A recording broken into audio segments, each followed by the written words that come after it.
Okay, this is another kind of brief video. I usually don't shill stuff out, but this is a rare exception where I'm pretty much going to be hawking UHID just because I just want, because I don't think a lot of people actually realize the advantages of these different things for your interface for, and this isn't even just arcade cabinet. This is just like, even if you make an arcade joystick or whatever, this is going to apply to any of those things. So basically, UHID is just a generic interface where it can act as either a keyboard, mouse, or joystick. And so it has like basically 50 different connections. You can plug it into 50 different buttons, 50 different joystick inputs, whatever, right? But here's like what's actually awesome about it and why I love UHID. So if I go into the big blue config, I can just kind of illustrate what's going on here. So see how if I select, we'll see how in this list here, I have UHID keyboard, UHID gamepad, and UHID mouse. So you can in that configuration utility that it has, you can bind any of mouse, keyboard, or gamepad inputs, to any one of the pins that you have on the device. But here is like the secret sauce and what's fucking awesome about it. So here's gamepad, right? So notice how it has D209 for the vendor ID, and it has 1501 for the product ID. Okay, so that's fine.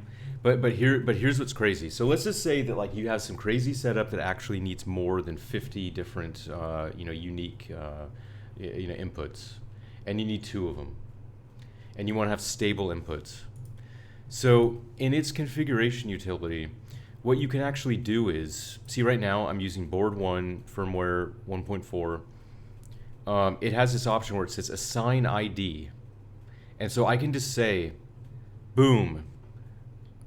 It's done, and now this thing is basically board 2, right?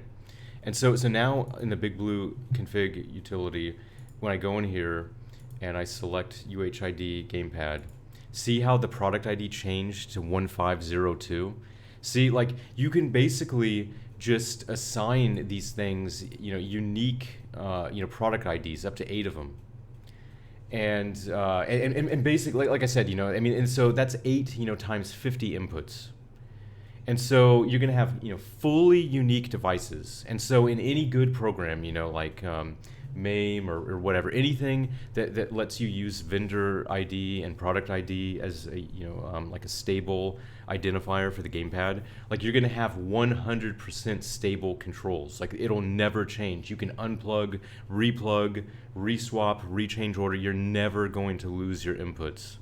And so that is just, it's not like it's the only way you can do it. I mean, there probably are like open source interface devices where they have like open source firmwares, and you could probably just, actually edit the firmware code and just like manually change your, vendor ID and product IDs to be unique. But I guess what I'm saying though is like, just for like an out of the box,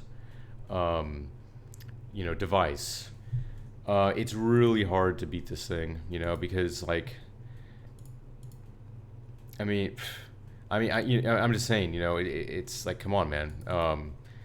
It's pretty hard to beat it. And you can see here, like, for example, it's like in the mapping, you can just basically say like, you select a pin, and then you select, do you want it to be a gamepad, do you want it to be a keyboard key, or do you want it to be a mouse button? In this case, it's gamepad button 1, and then it has like a normal down action, and it clears, when the button's released. But I said, like, but for each one of these inputs, you can set them to be, an analog axis. You can, make them, ground, whatever. You can use them for lights. Although, don't you fucking dare put dumbass lights in your goddamn cabinet, because they're fucking stupid. But any case though, I'm not even necessarily saying get UHID. Because it is kind of pricey. I mean, it's like this one, it's like $70, and it has 50 inputs on it. But 50 inputs.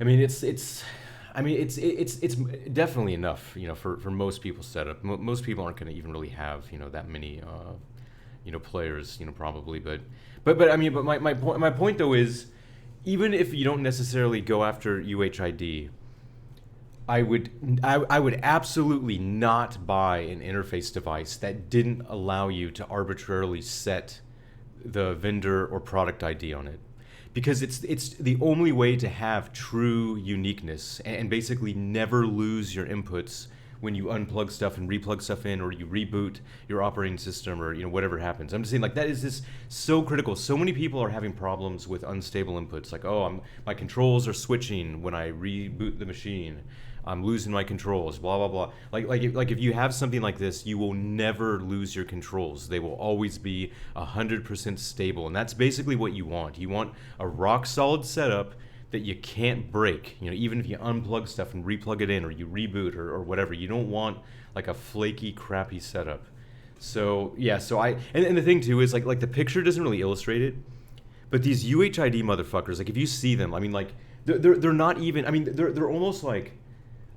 I mean, they're probably like 60% the size of a credit card. Like, they're fucking tiny, and so, I mean, they'll fit in like anything, and so even if you just like have some like PlayStation 4 joystick that you gut or something and just put it in there. I mean, it's easy to just put it in anything because the thing is so tiny. I mean, you could just basically just you just put it into any joystick case. But yeah, I mean, personally, like for me, this is what I use. I'm not necessarily saying that this is what you should get, but I'm just saying, like, all I'm saying is you're dumb if you don't get something that lets you arbitrarily or at least uniquely set the vendor or product ID, because you're never going to have 100% stable inputs otherwise. And it's just insane. Like, why wouldn't you want that?